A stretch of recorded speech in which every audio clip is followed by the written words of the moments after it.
Yo, my name's Adam Tyler Smith. Thank you so much for checking out my channel, the best place for high achievers, entrepreneurs, and really anyone who wants to build the most outstanding and extraordinary life possible. I want to share today with the top 5 tips that I have for new or rising entrepreneurs or just people who want to kind of better their life in general. 2020 has been a really, really strange year, but there's been opportunity within that year as well. We have so many people that are taking advantage of working from home and also taking advantage of building side hustles or businesses or coaching businesses or doing agency things or learning how to run Facebook ads or really just like trying to stabilize and create their own economy, which I think is really, really important. Creating our own economy so that we don't have to be reliant on other people or businesses or anything like that. And this goes all the way down to things like OnlyFans or Etsy shops or drop shipping or anything like that. So I wanted to impart some knowledge from my 5-year journey of entrepreneurship that I think is going to help not only new and rising entrepreneurs, but anybody that's feeling a little bit in this new climate.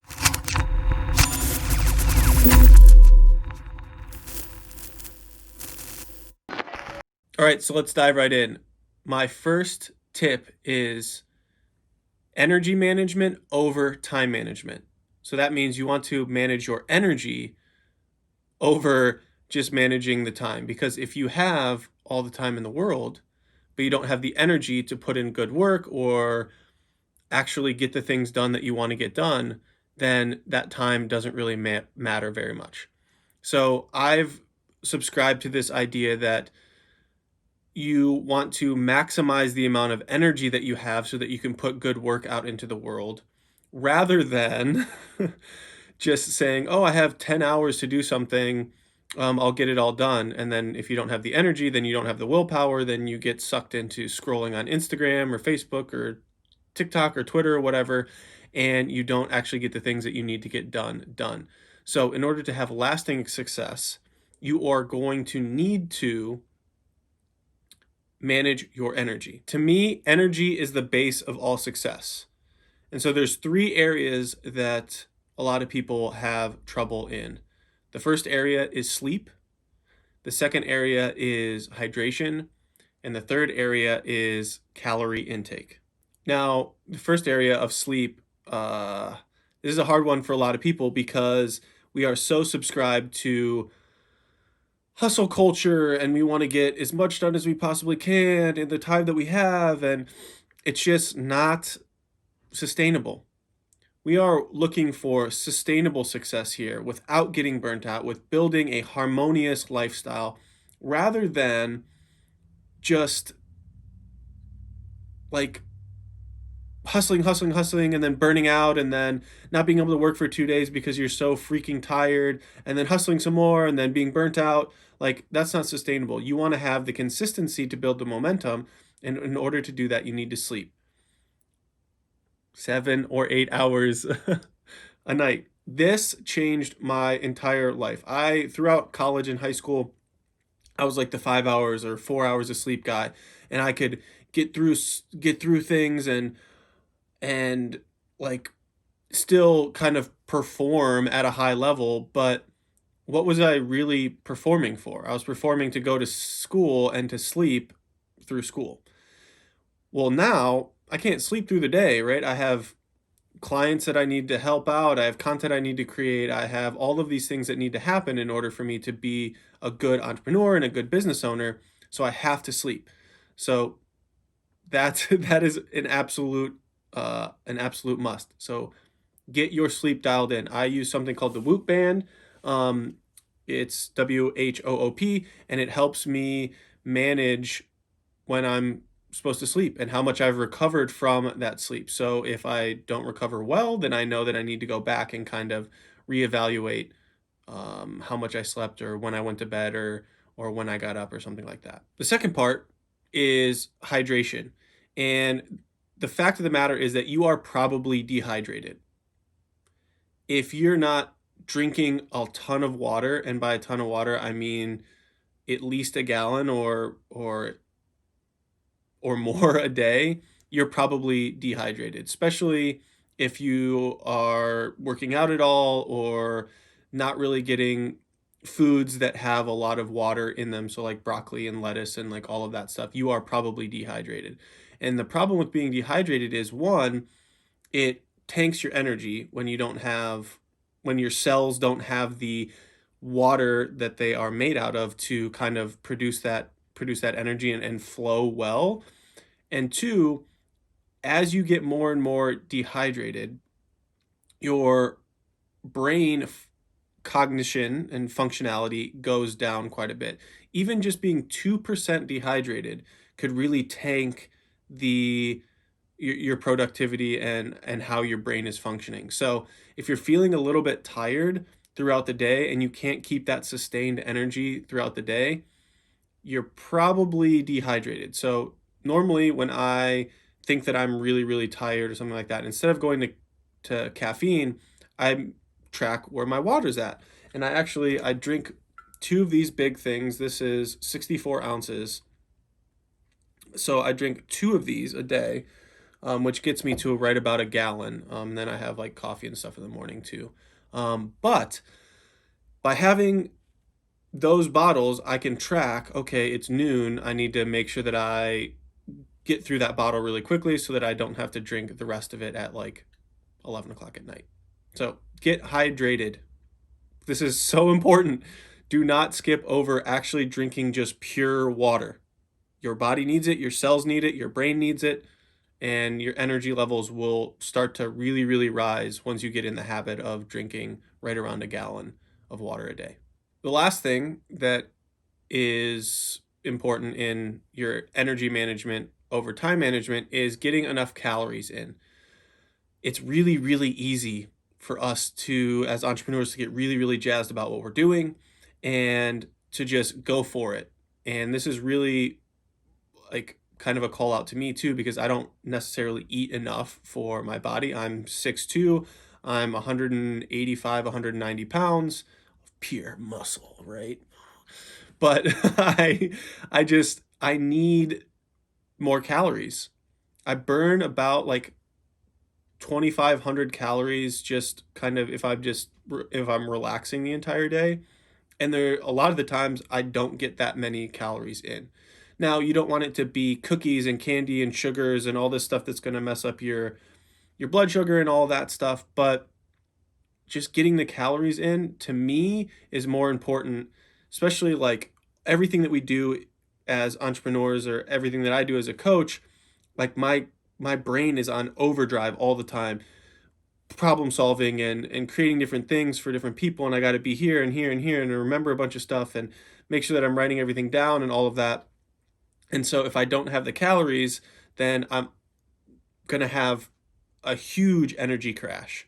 So I'm not going to do any like nutrition advice or tell you to try a certain diet or anything like that, but you're going to have to experiment around with that. If you want to kind of maximize and create an outstanding life, you're going to have to figure out what diets and what foods make you feel the most energized. And a lot of it has to do with getting enough calories in. The second bigger overarching tip is that clarity is power. So clarity equals power. And this doesn't mean like clarity of one thing. This means clarity in the outcomes of each individual thing that you do. And while doesn't seem like this is kind of like a no-brainer, right? Like you want to know the outcomes, but how often do you sit down on a daily, weekly, monthly, and even sometimes like hourly or taskly basis? I don't know if that's an actual word, taskly, but taskly basis to clarify what the outcome of that specific task or that specific hour or whatever is. And so this goes all the way down to like a workout. What is the outcome that you want of that workout? Is it to burn a certain amount of calories? Is it to work out for a certain amount of time? Is it to lift a certain amount of weight? And that allows you to create a success of that certain thing. So if it's say, let's run for 2 miles is like the outcome that you're after. When you're at a mile and a half running, you can go back in your brain and say, okay, well, the success metric And the clarity piece that I created before this workout was that I wanted to run for 2 miles. So right now at 1.5, I still have zero point 0.5 miles to run. If I don't do that, then like I'm not pushing myself hard enough, and I know that. So create clarity in all of the different things that you do, each individual outcome. In the mornings, create clarity on how you want your day to go. What are the top 3 tasks that you need to get done, and don't overload yourself. But be clear about those outcomes. And the more clear you are, and even this could be like huge big goals too, and revisiting those outcomes all the time. Like I have a sheet that I write down my to-do list and my outcomes, and I have my goal, like my big overarching goals on that as well, and I look at it every day. So I'm getting clear and clearer and clearer every single day on what I want to accomplish, not only in that day, but overall in my life. The third is knowing your why.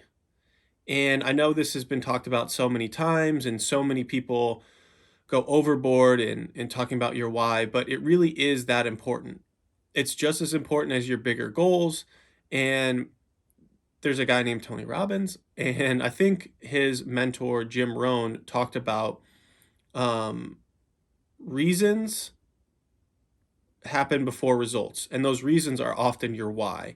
And so there's a bunch of different ways of kind of finding out what your why is if you don't think you know what it is, but you have to kind of sit down and explore that.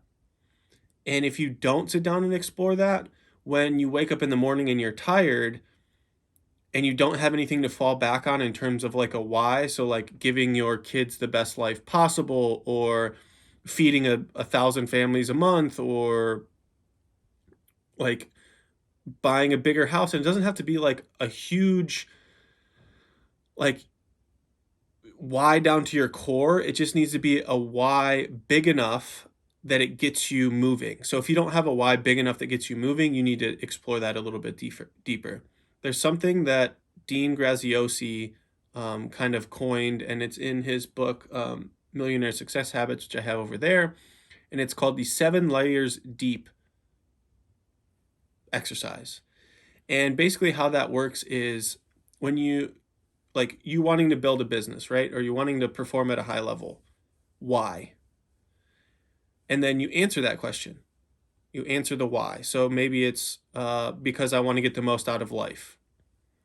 And then why do you want to get the most out of life? Okay, and then you answer that because if I get the most out of life, then I know my family's going to have a great life. And then you ask yourself why again underneath that. And the more layers deep that you go, the more to the core level of your being and why you get to. So I do this with all my clients because I think it's really, really powerful to know what your why is and be able to go back to it and keep it clear, like I talked about in the step before.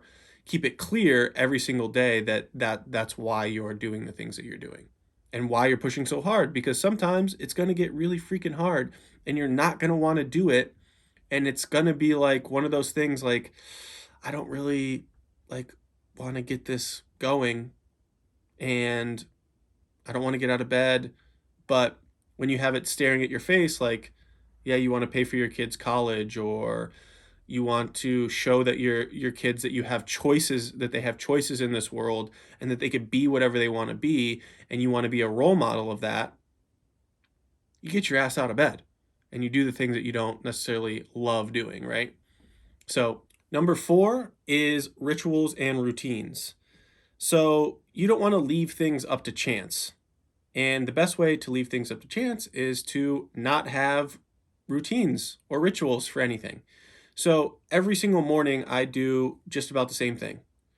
I try not to get on my phone until about 8:30 in the morning, which leaves me normally between like 2 or 3 hours of like morning stuff. So that includes like working out and journaling and doing some movement stuff and reading and all of that stuff.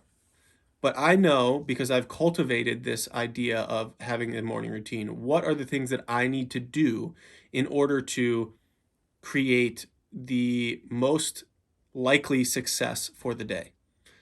And I don't have just those routines and rituals. I have before sales calls routines and rituals. I have before coaching calls routines and rituals. I have before going to bed routines and rituals. So there's different parts in the day, and this also keeps you into that clarity piece, which you can build clarity based on some of the routines that you do, right? And because you want to get that certain outcome based on the routine or ritual that you are creating. So at the very, very least, I think it's super important that you have a morning routine. And that morning routine can consist of a lot of things, but for the most part, most successful people have a meditation practice, a journaling practice, they time block out their day of some sort, they get some sort of movement and exercise, so getting their blood pumping and stuff like that. Reading, it can include breath work, a gratitude practice. Tony Robbins does a priming thing, which is like kind of a breath work and gratitude practice all kind of put into one. It can be audiobooks. I've been really big into audiobooks recently. And the idea is to try a bunch of different things. All of this is experimentation. Try a bunch of different things that sets you up for the best possible morning. I know there's another person out there. His name's Craig Ballantyne, and he's a coach as well. But his morning routine is like getting up, chugging some water, and then getting right to work. And right to work mean for him is normally like writing or something like that. So that might be a morning routine for you as well. But then after that, what are you going to do to set yourself up past that so that you can still stay productive and harmonious throughout the entire day? Also, for me, like before like a sales call, let's say, I have a ritual of where I get up and I put on a couple different songs and I'll like dance around and move around, and then I have some things that I want that I say to myself, like low attachment to what's happening in this sales call. So I have like a little speech that I kind of give myself about providing the most value that I possibly can, but also not being attached to the outcome, but having really high intentions of serving this person. So the more you can kind of set these up, the better off your days are going to flow, and you're not going to have that ebb and flow of a really, really good day and then a really bad day and a really good day and a really bad day. We're trying to make sure that we can continue on like a compound interest idea of, if we keep this momentum here, we're gonna continue to keep growing and continue to be successful over the long term, rather than having these like mountains and valleys through everything that we do. And on to number 5, the last tip is movement. Movement is your secret power. Being able to change your physiology and change how you react to certain things, or if you find yourself scrolling, to be able to break out of those things. Sometimes your mind can't really just do that on its own. Your body has to move. You have to do something in order to like get it going. So movement is something that I use on a daily basis to snap myself out of unproductive times or put myself into better moods through dancing or anything, or just going and taking a walk. A lot of the times you can bookend certain times of productivity or unproductivity, or tasks that you're doing throughout the day with movement, which creates more energy in your body, which allows you to obviously better manage the things that you have to do. So if you're not using movement as a really big piece of like your overall success journey, you need to start doing that. And this could be as little as, like I'm saying, dancing around before a sales call, all the way to making sure that you have like an hour long walk in the middle of the day, or maybe that you are doing a really, really hard workout in the morning or at night, or like me, I do like rock climbing and stuff like that too. So it is really important to do that and have it throughout the day. Like we sit all the time. So I have a standing desk now that I normally do like all my meetings and stuff like that in, is a standing desk. And so while I like to sit and I like to be like comfy, standing increases my productivity, because I don't want to sit there and stand all day while I'm doing a task. I stand until I get the freaking task done and go through it, and don't like lazily go through it, like actually push through that entire task. And then if I'm feeling a little bit low on energy, I'll dance around and then get right, set my intentions for that next task or next um, hour break or something like that, and I will feel a lot better getting into it because I just dance and move my body around. So movement and how you use your body to break up different states and break up the day and keep increased energy is like the secret power to the most successful entrepreneurs and humans out there. So use movement as a piece to bookend everything and to transition and to keep yourself in like this hyped up vibration rather than being all slumped down in your chair and all of that stuff. So that is number 5. Now, I know all of that seems like a lot, and uh, that you might feel like you can skip out on some of those things. And maybe you can. This is like experimentation, and this is a bunch of experimentation that I've done over the past 5 years, from going from an ADHD, depression, anxiety diagnosis to being super productive in my business and making over 6 figures and doing all of the things that I want to do with my life because I have these kind of rituals in place. And I really don't have super high days and super low days, even throughout kind of the quarantine and stuff like that. I'm normally fairly productive, and I have these things in place as like windfalls if I were to fall into something that I'm being not very productive. I know exactly how to snap out of it. And it's probably movement, hydration, and maybe even like meditating for like 5 minutes or something like that. So a lot of these tips can help you kind of push into the next level, while avoiding burnout and like helping you build that momentum needed to have a successful business or successful life, or get you to the next level of wherever you want to be. So thank you very much for listening to this. I know I'm long-winded sometimes. I'm going to try and keep things a little bit shorter and more simplistic, but I think it was really important to kind of dive into each of these sections quite a bit. If you like videos like this, I don't know, am I supposed to do this at the beginning or at the end? I don't know. I'm still kind of new to this, but I would love for a like and a subscribe, and let me know what you think of the videos so far. I'm always looking for feedback and to get better at everything that I do. So thank you very, very much. Peace and gratitude. I will talk to you all soon.